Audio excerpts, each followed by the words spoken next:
నేను 3 సంవత్సరాల కిందట నాకు గర్భసంచిలో ప్రాబ్లమ్ ఉన్నది. పసరసిత్తులో రాయొచ్చింది. కిడ్నీలో రాయొచ్చింది.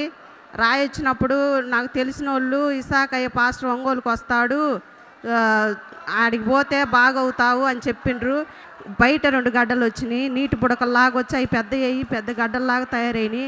ఆపరేషన్ చేసి గర్భసంచి తీసేస్తామన్నారు. అన్న తర్వాత కూడా మళ్ళీ నేను చాలా బాధపడి ఈడికి 3 నెలలొచ్చిన. 3 నెలలొచ్చి డైలీ నేను అయ్యగారు వాక్యము ఇంటా పండుకుండేదాన్ని ఒక్కదాన్ని. అట్లాగనే ఒకరోజు వాక్యం పెట్టుకొని నిద్రపోతా ఉన్నా. నిద్రలో వాక్యమేమో ఆగిపోయింది. నిద్రలో గర్భసంచిలో బుడకలున్నాయని ఏడుస్తున్నవా, ఇప్పుడే వాటిని దేవుడు తీసేయబోతున్నాడని చెప్పిండు. నాకు ఇదేంది ఉలిక్కిపడి లేచిన. నేను ఉలిక్కిపడి లేచిన తర్వాత సెల్లు చూస్తే వాక్యం లేదు. కానీ అయ్యగారు వచ్చి ఆ మాట చెప్పిండు.